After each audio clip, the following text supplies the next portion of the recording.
आप ही ऐसे ही record development का बचा रहे थे। मैं आपसे आपके डेवलपमेंट की कलाई खुल गई है पूरी तरह से। मीन साहब एक एकेडमिक क्वेश्चन पूछना चाहता हूँ, बहुत इज्जत। पूरे आपके डेवलपमेंट की कलाई जो है वो खुल चुकी है, सब खुल गई है, ठीक है। गुजरात को पूरी तरह से आवाम के सामने दिखा दिया गया है। वो सब हमने देख लिया। खुदकुशी कर रहे हैं, कोई डेवलवेपमेंट नाम को हुआ नहीं है। और अभी केजरीवाल ने जो आपकी पोल वो कलाई खुल गई, सवाल भी सुन लीजिए। वो एक सवाल सुन लीजिए, मैं आपसे पूछना चाहता, एकेडमिक सवाल है।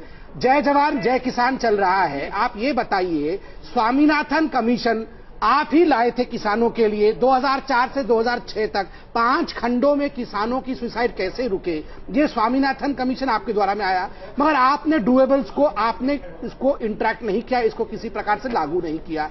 और जो नेशनल कमीशन अब जाके 2 मिनट में जो काम कर दिया, 10 सालों में भारतीय जनता पार्टी ने कहा था एक कमीशन बनाया जाए, वो कमीशन भी आपने नहीं बनाया, वन बैन वन पेंशन वाले विषय पे।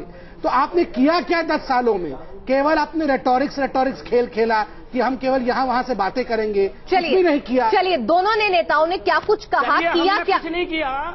आपके मोदी जी ने तो बहुत कुछ किया। चलिए, कहा क्या? अभी तो प्राइम मिनिस्टर बनने वाले हैं। किसने क्या कहा?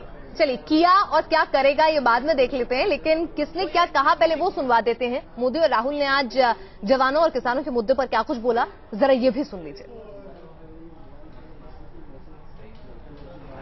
जब आप मेरे पास आए थे, मैंने आपसे एक वायदा किया था कि देखिए, 1 रैंक 1 पेंशन में हम पूरा दम लगा देंगे, ये वायदा किया था। मैंने आपसे ये नहीं कहा था कि हम उसको कर देंगे, मैंने आपसे कहा था जो हमारे पास दम है वो लगा देंगे, और जो हमारे पास दम था वो हमने लगा दिया और काम हो गया।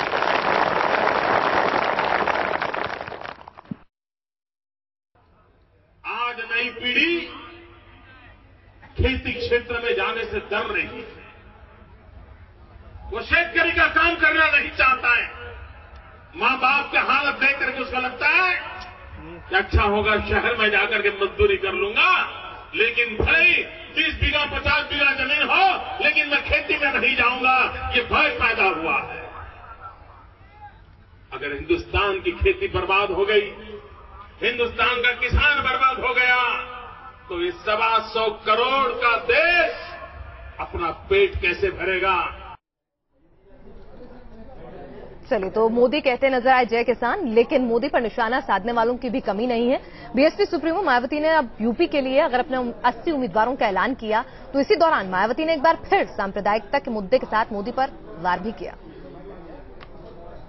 इनके पीएम पद के उम्मीदवार श्री नरेंद्र मोदी को खास तौर से यहाँ उत्तर प्रदेश की वाराणसी लोकसभा की सीट से चुनाव लड़ाने का सवाल है, तो इस बारे में हमारी पार्टी का ये मानना है कि ये निर्णय बीजेपी ने यहाँ खास तौर से उत्तर प्रदेश में सांप्रदायिक ताकतों को मजबूत बनाने के खास मकसद से एक सोची समझी रणनीति के तहत ही लिया है।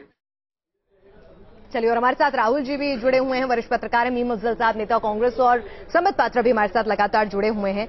राहुल जी, ये बताइए कि राहुल चौपाल करते हैं, पब्लिक कनेक्ट की बात करते हैं, वो कहते हैं रैली इसलिए नहीं करते हैं, पब्लिक कनेक्ट कहीं मिसिंग है, चौपाल को ज्यादा प्रेफर करते हैं। तो आपको लग रहा है कि राहुल जिस तरह से लोगों से जुड़ रहे हैं, एक डार्क हॉर्स के तौर पर पार्टी निकल सकती है? थोड़ी देर हो गई। ये अगर वो 5 साल पहले शुरू करते, 4 साल पहले शुरू करते, 3 साल पहले शुरू करते, तो इसका असर दिखता, और शायद उनकी अपनी समझ में भी थोड़ा वो बेहतर होती, कहीं ज्यादा गहरी होती, मैं समझता हूं।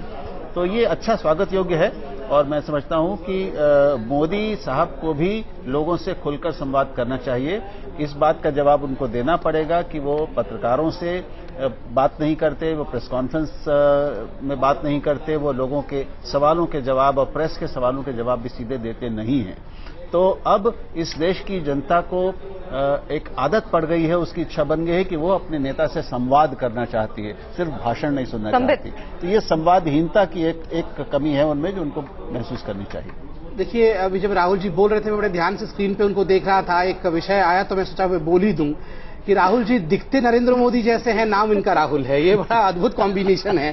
खैर, जो सवाल आपने मुझसे पूछा, देखिए संवादहीनता कहाँ है ये तो हर कोई जानता है। खुद कांग्रेस और कांग्रेस की आलाकमान मानती है कि संवादहीनता कांग्रेस में ही है। पीसी चाको ने 3 दिन पहले ही कहा, 3-4 दिन पहले ही कहा। लेकिन राहुल आए, उन्होंने इंटरव्यू दिया, केजरीवाल आज हर एक के साथ अवेलेबल है। उत्तर दे रहा हूं। अगर मोदी खड़े हुए हैं तो मोदी कहीं दूर दूर तक अवेलेबल नहीं है। जो पॉइंट ड्राइव इन करना चाहता था, मैं ये ड्राइव इन करना चाहता था कि डेमोक्रेसी में सबसे बड़ा संवाद जो होता है वो वोटर के साथ होता है और अपने काम के मोनोलॉग नहीं हो सकता, डायलॉग होता है, मोनोलॉग होता है। मीम अफजल साहब, काम के माध्यम से जिस प्रकार नरेंद्र मोदी जी ने डायलॉग किया है जनता के साथ, वो कहीं भी संभव नहीं है। और मीम अफजल साहब, आप क्या कह रहे थे इस पर?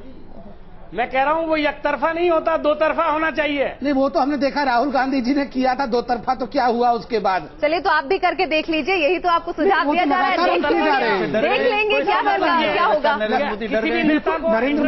नरेंद्र मोदी जी के ऊपर विगत 10 वर्षों से जिस प्रकार मीडिया का हमला हो रहा है, डरने वाला व्यक्ति कोई डरता है ऐसे?